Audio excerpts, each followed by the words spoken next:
Hi everyone! So it's nail day and I'm going to take you along with me and show you how I've been doing them at home.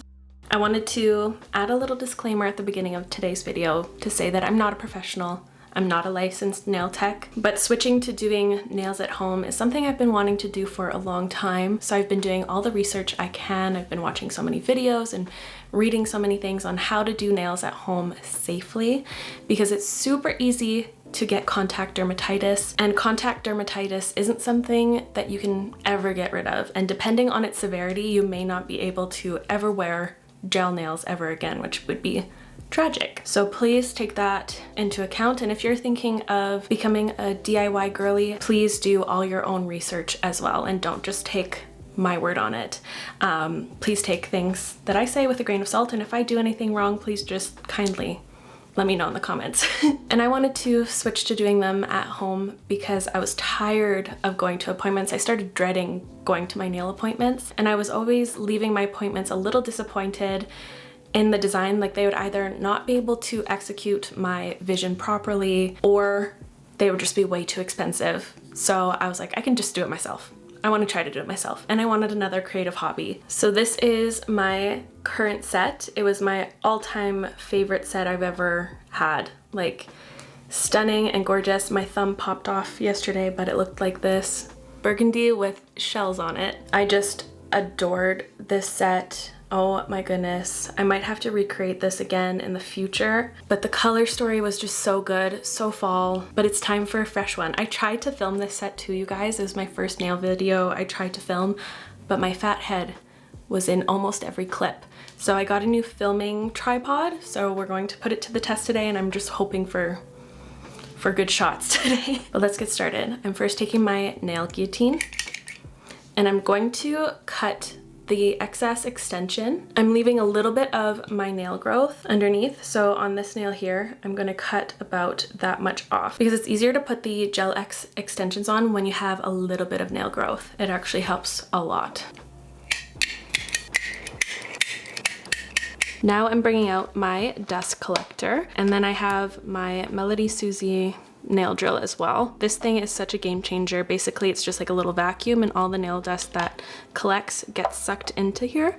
But I still like to wear a mask because breathing that in is obviously not great, but this has just been the best investment. It just keeps everything so much cleaner. And I'm going to use this bit here because it's quite, I don't know, toothy, so it quickly takes off all of the gel color. And I'm also going to be taking most of the bulk off of my nail just so that the soak off goes a lot quicker. This part can be a little bit loud, so please enjoy the satisfying removal. I think this is going to be the funnest one to file down.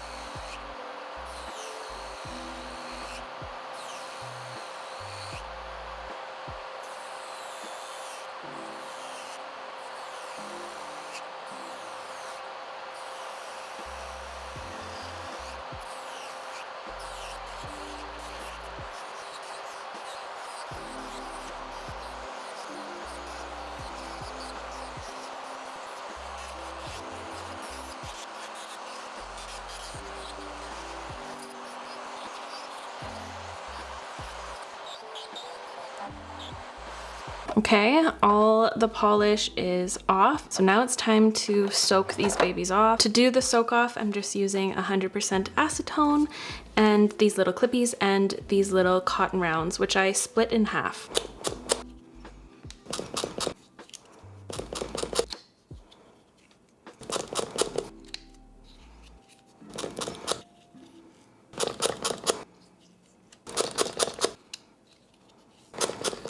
Oh, I forgot there's no gel on this nail.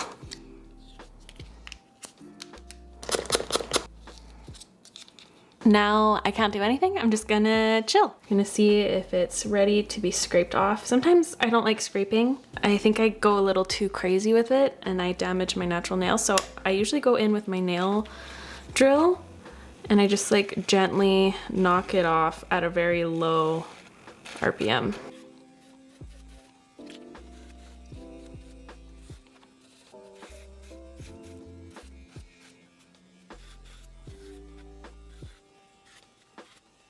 So now I'm gonna get my cuticles ready, and I'm just going to lightly push them back with this pusher tool.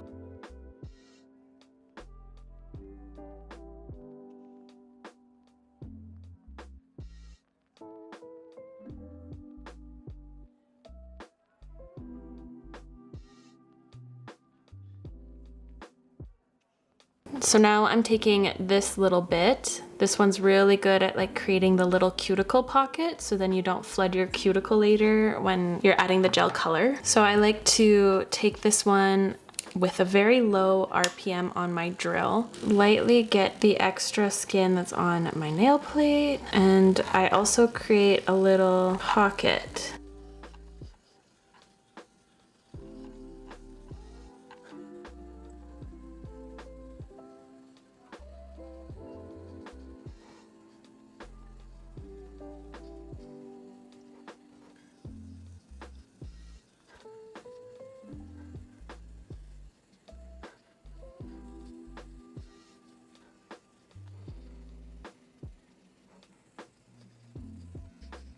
Now I'm taking my cuticle nippers and I'm just going to take away some of this dead skin here. And you don't want to get carried away with this thing, because I've done that lots and oh boy, not fun. So now I'm going to pick my extensions. These are the ones I'm going to be using today. They're the Aprés Gel X Sculpted Almond Short. So when you're sizing up your extensions, you want them to fit nicely from sidewall to sidewall, like this one is right here, without pressing down. If you find that you're in between sizes, always opt for the larger size, then that way you can file down the sides a little bit to make it the perfect fit. Because if you go for the smaller one and you like kind of force it to fit, your nails might pop off, because in a few days it'll kind of settle and your nails will detach and it'll just pop off. So always go for the bigger one. So now I picked all my nail sizes here. I always like to work one hand at a time, or else like, things just get a little sticky in these next couple steps. So I like to just glove up one hand, because I tend to also like get gel all over my hands. Like, I don't know, I get so messy with it. So this way I just protect this working hand. So now at this stage, I'm going to etch the inside of each nail. So I'm going to take a little sanding band. This is like a little Melodysusie one. God, this camera is really liking to focus on anything but the main focus of today's video. Is so fun. So I take each extension and I'm just going to kind of scratch up and buff up the inside where it's going to be attached to my nail. That way it adheres a lot better. It has something to kind of grip.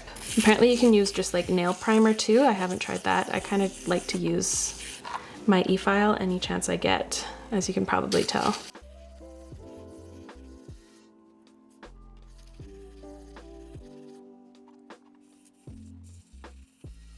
So now we're getting to the fun part. I'm now going to add some Dehydrator and some primer to all of my nails. And I don't go overboard with this, because if you use too much of this, then you can risk your nails popping off early. So Dehydrator is just going to dehydrate all your nails, and it's going to take away all the oils or moisture that you have on your nail beds.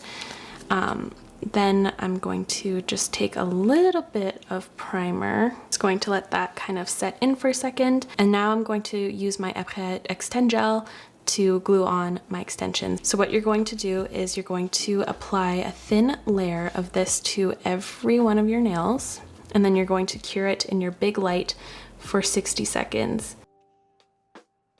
I feel like I see a lot of these DIY kits and they only come with like a gooseneck lamp like this, and this isn't sufficient enough to cure your nails. This is only going to quick cure them.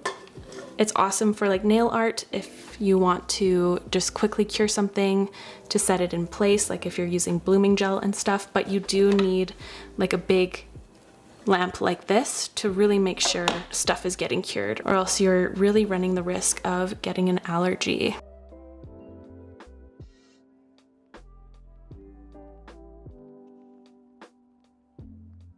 So once I cure this for 60 seconds, it's going to be kind of sticky, and it's called the inhibition layer. You're going to want to leave that one on because it's going to help to stick on your extensions.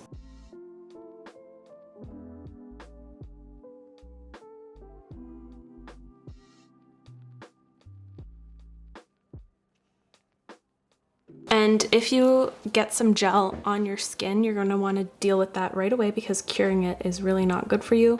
I have these little Q-tips that are really awesome at like soaking it up. And then I take a cleanup brush with a little bit of acetone to really make sure that product is removed. And always make sure to read how long your polish needs to cure. It's usually on the back of the bottle. This one is cured in 60 seconds, so I'm doing that right now. So to apply the gel extensions, I like to prepare my gooseneck lamp, so I just like put it on. So you're going to take your extend gel once again, you're going to coat the inside of the extension like this, and then you're going to add another little glob at the bottom like so. Then you'll apply it at a 45-degree angle, and I like to apply mine a little further away than my cuticle. And then you'll go under your gooseneck lamp for a few seconds to secure it in place. And after you apply all of your extensions, you're going to want to cure it again for 60 to 90 seconds under your big lamp, just to make sure all of that and all that extend gel is cured and secured. I'm pausing it here because you can see on my middle finger I applied too much extend gel and then it kind of overflowed on the bottom there. I left it like this because I did have a little bit of nail growth, so it did protect my skin underneath of my nail, and I was just able to file this off. But ideally you don't want this to happen. I just wanted to call myself out on it. They're all on. I'm going to stick my hand underneath of my big light and I'm going to cure for 90 seconds. So now that my hand is out of the lamp, I now take a little nail file and I just make sure all the sides are detached and that there's no spillover or any flooding anywhere. At this stage, I'm going to take my little Melodysusie sanding band again. I really like these because they're so tiny. This is a typical one. I just am a lot more detailed with this one. And I go at a medium RPM. My nail drill doesn't have like the specific number, unfortunately, and then I'm just going to file the entire extension just to rough it up and to also blend the edge of the extension into my nail. And I just lightly go over that edge and I kind of mesh it in with that first layer of extend gel. So when I first started doing this, I forgot this step and I found that my colored polishes would slip off. And I like to apply them a little further away from my cuticle because I tend to flood it. And also this just makes them look a little bit longer, and I feel like it helps to make them last longer and look more natural too, but I just prefer this method. I just found that this technique was easier with what skill set I have right now. Maybe I'll stick them closer to my cuticle one day, but today, too nervous.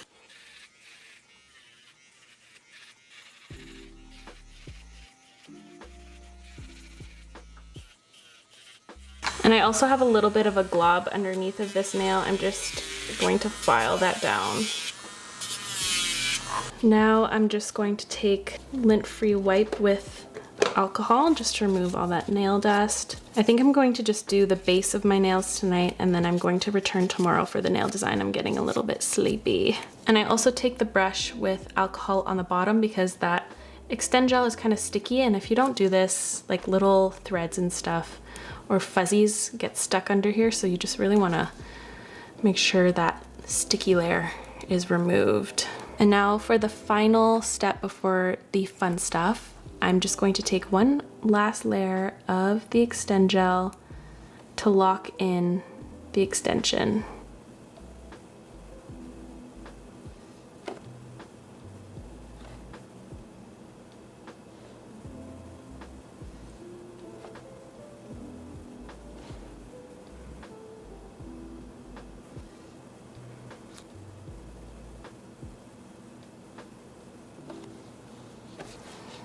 And last thing I'm gonna do before I go to bed is wipe off the sticky.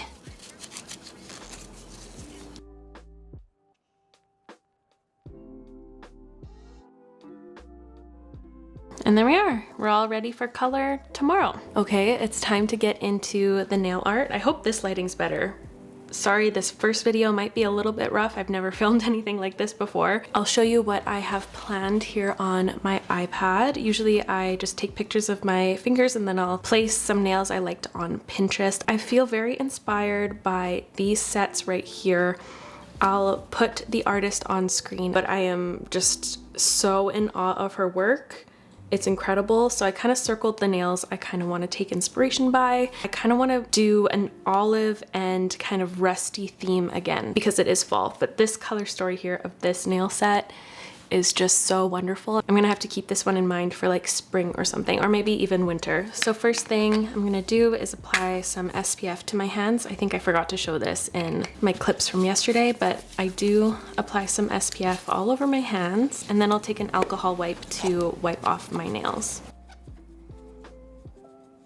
And I'm going to glove up one of my hands. I just do one hand at a time. I started by using this JB polish in the shade 106, and I applied that to my pinky, my ring finger, and my thumb.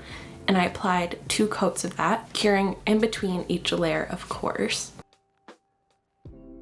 Then I used this gorgeous burnt terracotta shade from DVOK. It's the DS14 color, and I painted my pointer finger with it. I've used this color so much, it's so gorgeous, and I use this as my base for my tortoise shell nail, and I painted 2 layers of that as well.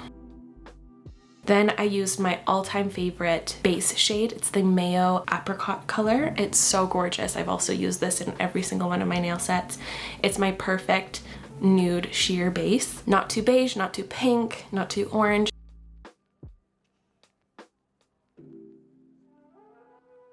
Then I started with my tortoiseshell nail, and to do this I took some of my blooming gel on my nail art palette as well as a few other shades. I used my yogurt gel in the shade 47 as well as the yogurt gel in the shade 50. These are from the Tanghulu collection, so they're syrup gels again, so they have that sheer opacity which is perfect for tortoiseshell. I also took a dollop of my base shade as well. Then I applied a thin coat of the blooming gel onto my nail without curing it because you need that slip for the gels you're going to add to bloom. And then I took a nail art brush and I started doing random little blobs of the brown first. I see a lot of people doing like round tortoiseshell. I just kind of liked the smudgier effect for this time around. And once I was happy with that, I cured it a little bit. Then I added a little bit of the original brick shade just to blend that in a little bit better, and I deepened it up with some of the black, and I just kind of randomly smudged it around until I was happy. And once I cured it. I believe I forgot to take a clip of the gel I was using for my French tip here, but it's the yogurt gel in the shade Grocery 02. And let me tell you, I was not having luck with my French tip. I was actually stressing about it until I remembered most of it is going to be covered with a 3D flowers, and then I kind of let up on myself and I let it look a little sloppy. Then I decided that my pinky was a little bit too dark for what I was envisioning, so I added a little layer of the O.P.I My Vampire is Buff shade just to brighten it up. And then I went in with the Milo EG03 color to start the cheetah print pattern. And for this, it's really fun. You get to just be a little sporadic with it. I just created some organic little blobs and circles with a dotting tool. And I did the same on my pinky. And I tried to be a little bit more organic with it. I don't like it when they're equally spaced apart. As you can see, it's kind of getting to that point right there, but that's okay. I'm gonna fill it in with some black. And now I'm starting the lines using my Mostiv MC076 gel. This is a really, really black and opaque shade. It's a stunning black gel. It's so good. It's not sheer or streaky at all. And I put a little dollop of that on my nail art palette, and I took this really tiny brush and I started to do little parentheses around the brown dots I created.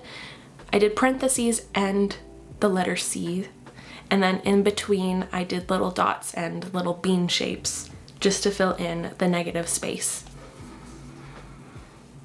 Doing this print was actually way easier than I thought it was. It's just little dots, C's, and parentheses. So you don't have to stress about that. Once I was happy with my design, I cured it in place. And I did the exact same thing on my pinky. And here's a look at the set so far. At this point I was like, I don't know if I'm liking this. I just told myself I had to continue and trust the process. Now I took a thrifted little shot glass dedicated just to doing nail art, and I took a little dollop of the DVOK shade, the burnt orange one that I used earlier, and I put in some acetone, and I really mixed it up until there was no clumps or bumps or anything. Then I poured that into my airbrush. If you mix it in directly to your airbrush, you risk clogging it. And I applied some liquid latex around my finger to protect my skin and to also quicken up the cleanup process. Then I started airbrushing little layers on, curing in between with my gooseneck lamp. I do it in layers so I can build it up slowly and I can control it better. When I first started using my airbrush and I would apply all the color at once, I found that it got a little bit separated or muddled looking. It just didn't look the smoothest. That way, if your airbrush spits out a little bit too much, you can wipe it off without having to restart the whole thing. I love this orange on the base shade. It looks so nice to me. And I wanted to do the exact same thing using this gorgeous olive green. So I repeated that same process. This one I wasn't sure about in the beginning. I was like, ooh, it's giving swamp, but you know what? It's a vibe. And then that most satisfying part, ripping off that latex. Oh, it feels so good. And then for my pinky, I thought it'd be fun to do a green band all the way around the cheetah print. I felt like this nail was missing something and I needed to incorporate more of that green shade into this set. And I'm really happy I did this. It was really, really pretty and I love the effect. And I did a few layers of this green to get it to be opaque enough and to pop as well. And then I decided to do the same thing around my green aura nail. And unfortunately, I don't have like a thick brown. I only have a syrup brown, so I had to do quite a few layers of this, but I feel like it helped me to get like a really smooth edge. And you'd think that this would be really hard, but using these long nail brushes like this, it really minimizes like the jitteriness of your hand. As you can see, I was super shaky this day. Then I thought my middle finger was missing something and I wanted to incorporate that green on the cheetah print. So I just protected my nail with the latex again. As you can see, I also put it on to my actual nail to protect the base shade, and then I airbrushed over the cheetah. On my following hand, I actually did the green first, then cheetah on top. I didn't know I wanted to do this. I would have done it opposite. But to make the cheetah print pop again, I just overlaid the same print on top. Now it was time to experiment with this. This is my first time using this milk jam stuff. And this is like a sculpting clay and it's in a milky white and it's a little bit sticky, but to remove that stick, I used a little bit of alcohol to help in my sculpting. And you always want to protect your skin when you're working with gel. So that's why I gloved up both hands and I cut off the glove for my middle finger so I can continue working with the gel. So I created these 5 little circles and I took this sculpting tool and I pressed in the middle of each ball to create a petal shape. This was actually a lot easier than I expected. It was really fun too. I had such a blast, and once I was happy with some of the petals, I cured them in place. And then I did the same thing for the remaining 2 petals. I would like to practice this a little bit more. I sometimes look at this flower and I see a tooth, if you know what I mean, but I think it turned out pretty good for my first time. Then it took me a few tries to paint this flower right. I wasn't liking what I was seeing. I picked shades that weren't contrasting enough to what was underneath of the nail. So next time I try this, I need to pick some more contrasting colors, that's for sure. Then it was time to add some little decorations. I have these cute little glass beads that are so stunning, and I wanted to try that as the center of the flower, but it didn't pop enough, so I ended up using a little yellow rhinestone, which I kind of feel like added a little bit more of a fall vibe to it. But I took those little mermaid glass bead things and I applied them to my aura nails. I applied 3 to my thumb. I applied 2 kind of cuddling at the tip of my nail, a bigger one and a smaller one, and 1 near the base of the nail. And for this one, I applied 3 of them in a row, and I really love the effect. I used a bigger one in the middle and then 2 smaller ones on the outskirts of that, kind of in a line. Ooh, I love it. Then I top coated everything, really making sure to get into all the nooks and crannies of that flower just to really lock it in place. Same with the ones that have the little gems. You can see I really work that brush in between all of the gems. But adding the top coat is just the best. It adds so much shine and gloss, and it just makes everything feel so nice and smooth. Oh, so satisfying. And after many fun hours, here are my nails.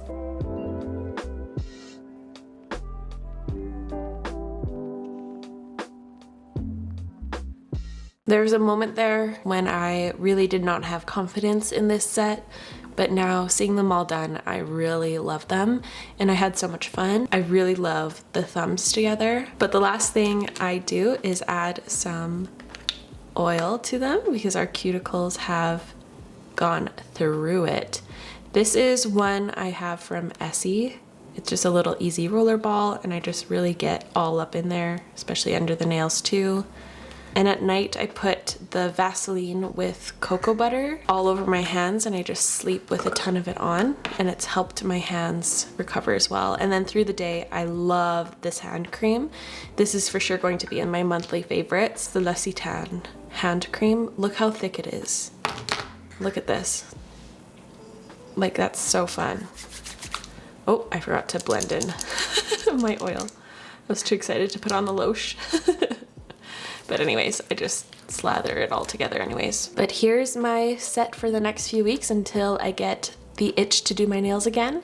I really hope you enjoyed today's video. I found it a little bit of a challenge to do my nails and film at the same time, but I really liked it. If today's video is a little bit janky, I know I'll get better. I'm going to learn so much from this first time filming my nails. So please give me a little bit of grace with that. But if you enjoyed today's video, you want to see more nail content, please give this video a thumbs up. I'll have everything I used listed in the description box down below, so feel free to check that out, and I'll see you in my next video. Bye!